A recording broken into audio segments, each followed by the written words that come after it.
I think of you as a researcher, but you've also been doing research in the field. Yeah, field work. Field work. The Jane Goodall of right. sex work. How did you get? What's the short and the long story of how you got into sex work? How did I get into sex work? Well, there's a whole like childhood thing where I was conservatively homeschooled. Do you want to actually talk about your childhood? I think it's interesting because you also worked at a factory. So like your childhood is really fascinating and difficult, traumatic. So, and you've written about it.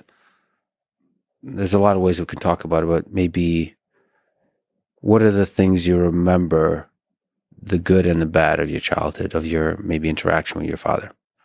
Yeah, my dad probably has narcissistic personality disorder. And so it was very centered on very controlling childhood, immensely so. We were homeschooled and pretty isolated from the outside world. Like we didn't know anybody else who wasn't homeschooled. We went through a program called Growing Kids God's Way, which was it was like the kind of program where you're not supposed to pick up babies when they cry to train them that they can't manipulate the parents. Because like baby crying was viewed as like, you're just teaching them from an early age that they're allowed to make the parents do what the kids want. Yeah. And we're very against this philosophy. So, that combined with a narcissistic personality disorder, dad was pretty rough. So controlling. Super controlling, yeah. And developing and feeding the self-critical aspect of your brain. Yeah, very much. It was, I was like lazy. I was never going to accomplish anything in life. I was going to move out of the house and realize how good I had it at home, the classic stuff.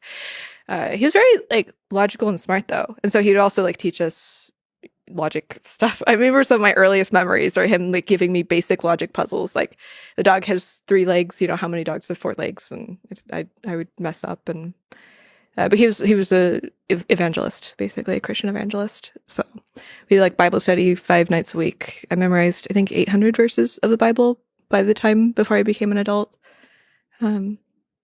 Yeah, it was very patriarchal also. So I was expected to grow up and become a housewife. Basically, they're like, oh, you can go to college to meet a man and also to get a little bit of education so that you can homeschool your own kids. Like we were explicitly told that women were subordinate to men. In regards to like making decisions when you're married. Our pastor's daughter was not allowed to leave home because she would be outside of the authority of a man. So when she got married, she was allowed to leave because she was never allowed to live in a house where she was not under a hierarchy. So this is like the kind of culture that we live in. So there's a hierarchy and there's a gender aspect to the hierarchy. There's men at the top of that hierarchy. Yeah, men at the top. Okay, but your own psychology, your own mind. So most of that self-critical brain is bad, right? It was confusing because he told me that I was smart, but also that I would fail. Right. But I but think not smart enough, right? Or like smart but not smart enough. Smart, but like not virtuous or something. Okay, there's okay, right. There's always a flaw. Yeah, Okay. there's always a flaw. I think a lot of it was a lot of the fucked upness of my brain came from feeling like I didn't have the authority to think because it was so like carefully like suppressed. Like my ability to like express or have any sort of power was just absolutely annihilated. Like systemically, like psychologically, they would do like psychological torture mechanisms to make sure that like I wasn't actually thinking on my own or like being able to deviate from anything anybody ever told me, to the degree that it's still ingrained in me. Like I once was with a friend, we were traveling and he wanted me to hop a turnstile. It was like very late at night. The train was here and I could not physically force myself to do it. Like he was like yelling at me like, come on, do it. Like no, but I was trying so hard to make my body cross the line. And it's like embedded in my physical being to like be unable to do stuff like that, which is really annoying. You're not free to take action in this world. Yeah, some of them.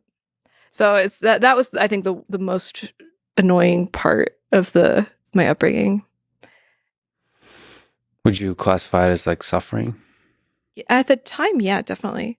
Well, it's confusing because like when I was a child, it was just painful in the sense that like things suck, but it was placed in a meaning framework, right? Like it is good, it is virtuous to submit to your parents and do what they want. If they tell you to say goodbye to your best friend forever and never talk to them again, you go do that without complaining.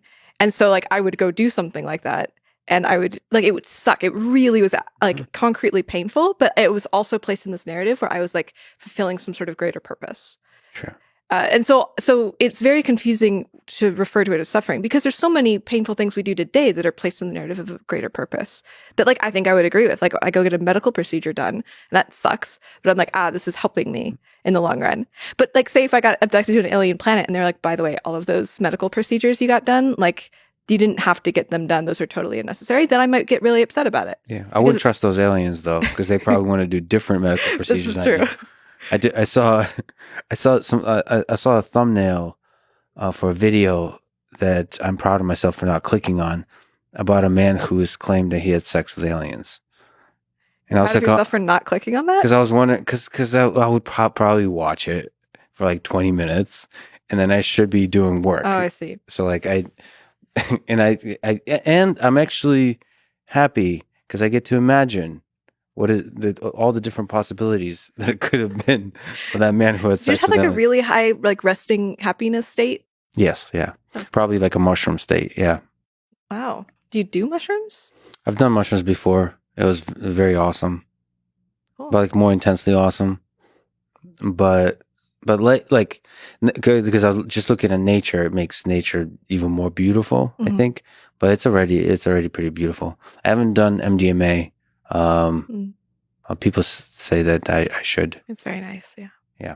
Anyway, but I'm already, what did you call it? Resting happiness state? High resting happiness. Yeah, that's a good way to describe it. But it's not like some of it is genetic that you're able to notice the beauty in the world, and some of it is practiced where you realize focusing on the negative things in life,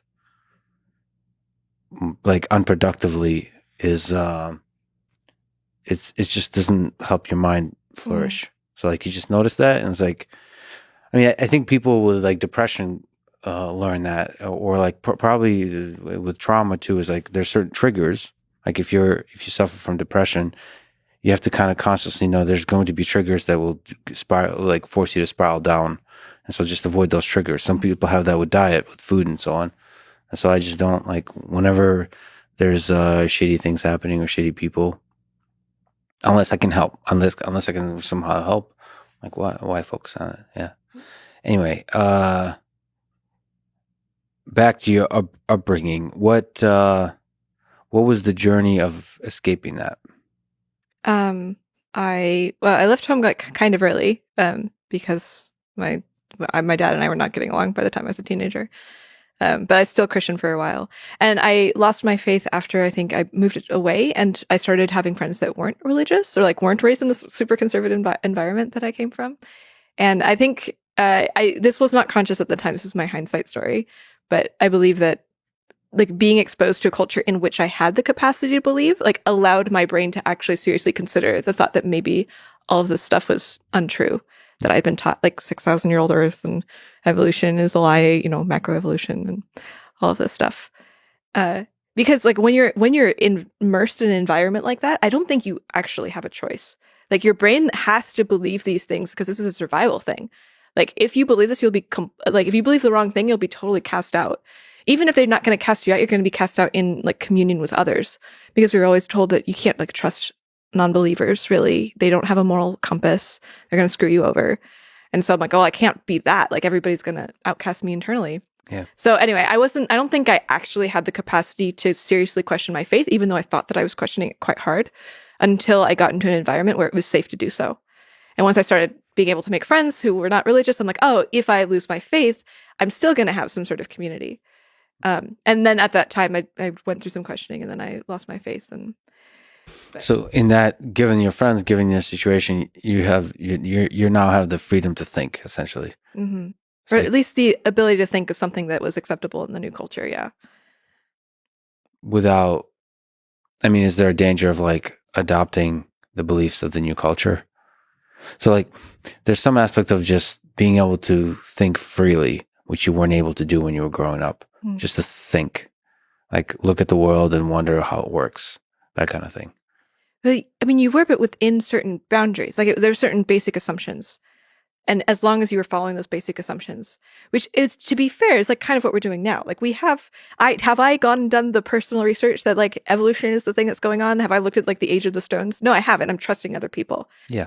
Which I think is like a fair choice to make given where I'm at right now. But you're also assuming like there's causality in the universe, time is real. Yeah. That first of all, the thing that your senses are perceiving is real. You're assuming a lot of things. Yeah, I think like it's better just to become aware of the assumptions you're making, like as opposed to not making those assumptions at all. Mm-hmm. Like you have to assume something. And it's very suspicious, right? That I went out of this very conservative culture. And now, I guess I don't believe things that are super in line with the current culture. I think this is why I feel a little bit safer right now, because like when I was Christian, I believed generally Christian things. But now I believe a bunch of things that like people really hate. Like I get canceled online all the time. Mm-hmm. I'm like, okay, this is a sign that maybe you're thinking independently if you're like able to think things that are completely at odds with the people around you. And to be fair, this is a little bit easier to do when it's like general culture, but it's much harder to do with your peer group. Like the people that you trust, your friends, the people whose opinions you respect, like disagreeing with those people is very difficult, and I'm not very good at it. Yeah. I do think that if you establish yourself as a person who can be trusted and is a good human being, you have a lot more freedom to then explore ideas that are different from your peer group. So like those seem like, if you separate the space of ideas versus some kind of like deeper sense of what this person is, like they're an interesting and trustworthy and good human being. Well, like, is there somebody that you respect who you consider significantly smarter than you? And can you imagine believing an idea that you've heard them talk really disdainfully about? Mm-hmm. Like, how would you feel coming to me like, I believe this thing that you find to be? Yeah, I do all the time. Oh, yeah? Yeah. You may be braver than me. And to be fair, I support doing this. Like, I try to do this, but I think like subconsciously, I notice that I don't do it as much.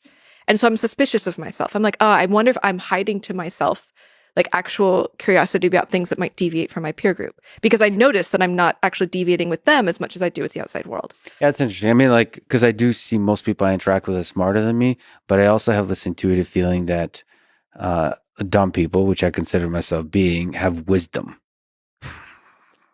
So like in the disagreement, actually, I also believe in the power of conversation and in the tension of disagreement.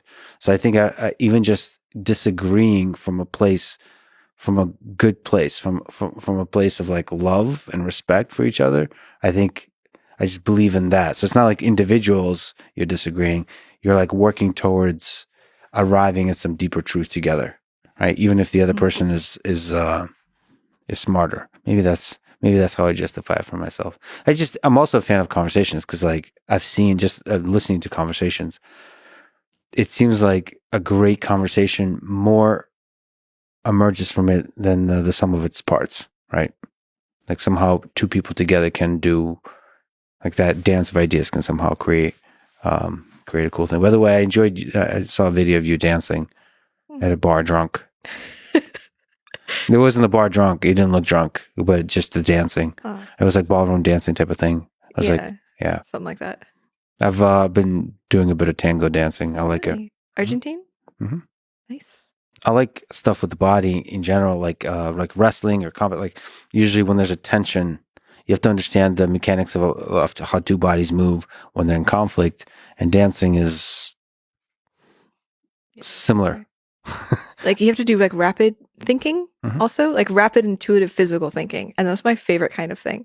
Like a lot of exercise is really boring to me because you can just do it while your brain's off, but something like ballroom dancing or fusion dancing, like you have to constantly be like figuring out, like it's a rapid puzzle, and that's wonderful. What's fusion dancing? That's the video. That's fusion dancing is like if you have any sort of dance background, you can come and you just kind of mix those together. So you can have like people doing ballet with people doing ballroom with people doing blues. Cool. And then there's an interesting dynamic because there's, I don't know, maybe you can correct me, but there's that's very meta. There's usually a lead and a follow. Mm-hmm. I guess most dances have that. Yeah. Yeah. And so but both have a different, like you both have to be quite sensitive to the other human being, but in a different way. Mm-hmm. Yeah. It's interesting. Yeah. So I like both that there is that definitive role, but also like it's not somehow that one is better than the other. There's an interesting tension between the two. Yeah. It's good because it's like a basic rule set that allows for a ton of expression. I've recently started to experiment with like reverse leading. It's not like back leading. It's like, I don't know. Like sometimes I'll like. So you can lead as a follow. Oh, you can. When I'm typically following, I'll like occasionally throw in a little lead here and there. But don't you kind of always? Oh, I see. But don't you hint at a lead when you're following? Like, don't you just by the dynamics of your movement? You're not perfectly following. I mean, because there is like the lead is listening to your body, right? Yeah. So like you're kind of both figuring out what you do next. That's true. I'm a very good follower though. Okay. So I'm an invisible follow. You do a move. It's like Oh, interesting. I'm not like good at technique. I didn't know those existed. Like a perfect follow. So you can perfect follow. I'm really ideal. I'm not great at technique, and sometimes I'll fall over. But like with the following part, I'm very good at it. Do you enjoy following? Yeah. It's really nice. It's a very fast physical puzzle you have to solve. It's like typing. I really like typing. That's why I was inquiring about your keyboard earlier. Why do you like typing? Because it's like the very fast, like the really rapid response. What's the reaction time? I like things that like have very fast reaction times, like games like that. But typing is not a reaction, or is it the brain generating words, and then you're like, how's typing a reaction? Well, okay, the sensation that I get when I am typing is the kind of thing that I'm trying to point at. So maybe reaction time isn't I don't know what the term is, but whatever that thing is, like the thing where you have to like look at a word and then communicate it into your fingers. Yeah, it feels like dancing. Like you're responding to your brain. Your fingers are doing the responding to the brain that generated the words. Yeah, making your body do what your brain wants it to do, but like fast and precisely. Well, then you might not like this Kinesis keyboard because it makes it easier to do that. You probably like the struggle, right? No, I mean it looks hard because it looks like it's high depression on the keys. No, it's I see. Yes, more than like a laptop keyboard, but like that you don't have to. One of the main things is you don't have to move your fingers at all. So like, for example, a lot of people that I think they have a backspace up in the top right corner. Yeah. And so if you have to make mistakes, which is like, I mean, that's like so metaphorical. Like every mistake you have to like really hurt yourself for. You have to like stretch for the backspace. So there's that poetic narrative again. It emanates from like a lot of your perspective. Everything. Yeah. No. Yeah. I don't. And I see it as a good thing. It's a good a romantic element permeates my interpretation of the world. Yes, but you left home early. Mm-hmm. How did you end up working at a factory? Well, I tried to go to college but failed. Couldn't afford it. Did you like it? I remember it just being really slow. I remember being shocked that the teachers didn't care. Like I was used to homeschooling. Yeah. And where I don't know, like it just like it meant something. It felt like the people around me that were teaching me, because we had like a mom's group also, like directly cared about what I was learning, and I would be able to ask questions and they would like really respond. What's a mom's group? It was like a homeschooling group, so where a bunch of moms who are homeschooling their kids get together and then teach each other's kids. Oh, cool. Yeah. And they have different like interests and capabilities and so on, and they kind of. And sometimes if some of the kids are really good at something, you have like the older kids teaching the other ones too. So it was very like everybody kind of figures out what they can good at, and they share that skill set with everybody else, which I think was a pretty great setup. Honestly, I think my childhood kind of sucked in a lot of ways, but homeschooling was excellent for me, mainly because it just had so much free time. Like I did like 2 to 3 hours of school and then did whatever the fuck I wanted for the rest of the day. Mm-hmm. And I got to actually pursue skills that are still useful for me to this day. So even in that constrained environment. Mm-hmm. Like I read fantasy books and I wrote so much, and now I'm writing a lot on my blog. So what kind of fantasy books? Like sci-fi type stuff? Like classic. Like I read like Mercedes Lackey and the E.E. Knight and Ursula Le Guin. And I don't know any of this. What is this? What is it? Is it like a romantic thing? Or is it like romance? Just all the fantasy books, like dragons and dragons. Spells. Got it. You didn't mention Tolkien for the fantasy. I read Tolkien. Okay. Yeah. All right. Well, it's beautiful. So you through all the dragons. How did you end up in a factory? You try school. Yeah. Try school. Had to drop out for a couple months, and then I was like, well, I'm poor, and I was ready to take any job. I was like applying for sewer jobs, and then I got a factory. I'm like, all right, let's do it. Because my parents no financial help at all. They're like, you pull yourself up by your own bootstraps, you know. So anyway, I went to work at a factory, and that sucked ass. Do not recommend. We had to wake up like 4 a.m. You know, work on weekends too. fluorescent lights. It was terrible. And so I did that for about a year. And I was like, I was trying to grit my teeth and be like, this is my life, right? I didn't have high expectations for my life. I was just like, I thought like if you get a job where you don't have to be on your feet all the time, that's you're living a good life. But, and then I got another job briefly as a photographer, and then they fired me. I think I was 19 at the time. Fired you for like? I was just too young. And really, really bad at interacting with people in the outside world. Like I was pretty well socialized as a homeschooler with other homeschoolers, but in the outside world, especially with all of the like hierarchy submission stuff beaten into me, like literally beaten into me, it was very difficult for me to interact with other people who were like older than me or had any sort of confidence at all. So they hired me to do like photography for people, and then I was rapidly turned out that I was bad at this, and so they fired me. But at that point, I'd left my factory job. I'm like, I can't go back to the factory. So I had some savings, and I slept on friends' couches, and I tried various self-employment stuff. I'm like, oh, maybe I can do product photography or something. But no, it's Idaho, nothing. And if you're like a 19-year-old with no experience in the outside world at all, it was really difficult. And so I had a friend recommend that I try becoming a cam girl. So that's how it started. What is camming? What is being a cam girl? What's that camming about? Is like you talk to the camera live on the computer, like you live stream. It's kind of like Twitch. And then people are typing in the chat like, hi, do this stuff. And then the people can tip you money. Mm-hmm. And then you can do things in response. Like, oh, if you tip me 100 tokens, I'll take my shirt off or something like that. Mm-hmm. And like, what site were you using at that time? My Free Cams. My Free Cams? Yeah. Is that a popular site? Yeah, it's pretty popular. Okay. And what were the next steps? Like, did you enjoy it? Oh, well, it was the first time I had actual control over my life. Mm-hmm. And I made like actual real money. And so I just exploded into it. I thought about it nonstop. I was streaming all the time. I was like coming up with like new creative things. And the thing is like, I don't know. There's something about public school that I ended up living in a house of cam girls full of other girls who had gone to public school. And I don't know how much of it's genetic or like just because I'm weird or is it because of our upbringing. But I felt like I was much more fearless and much more weird and creative online than other people were. Not because they weren't awesome people, but because I think like public school, I got the impression based on them talking about it, that it sort of like beats out any sort of deviance from you.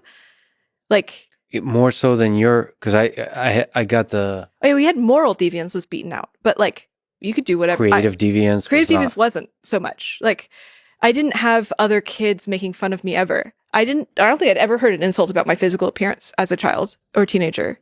Once. So your father was basically saying you're not good enough was intellectual. Oh, no, that was like moral failing. Moral failing. Yeah, like I'm not virtuous. Not sufficiently virtuous. Wow. Like in various ways, like like you're lazy and mostly the lazy part. Lazy. I have like ADHD or something. Yeah. And I was not good at it as a kid either. I would totally forget all the time. And is there some sexual repression aspect to that? Like how they say that there's it's not just homeschooling, but just like Catholic girls and so on, just because like there's you're forbidden to do certain things. Like there's a kind of liberating feeling of saying like basically rediscovering yourself, rediscovering your freedom by doing just diving head first into sexuality, into your own sexuality. Is there some aspect of that? Yeah, absolutely to some degree. I think that like people kind of model it slightly wrong. Like I think there's a truth to it, but when I first got out of the house, for me, freedom was like going outside at 2 a.m. Yeah. Or like eating chocolate, yeah. On days that I previously wasn't allowed to eat chocolate. Like that was like a really intense expression of rebellion for me. Yeah. And I think people like don't think of this. Like I got out a lot of my like intense rebellion through things that people don't typically consider to be rebellious at all. Sure. Like I wore a bikini. Yeah. Insane.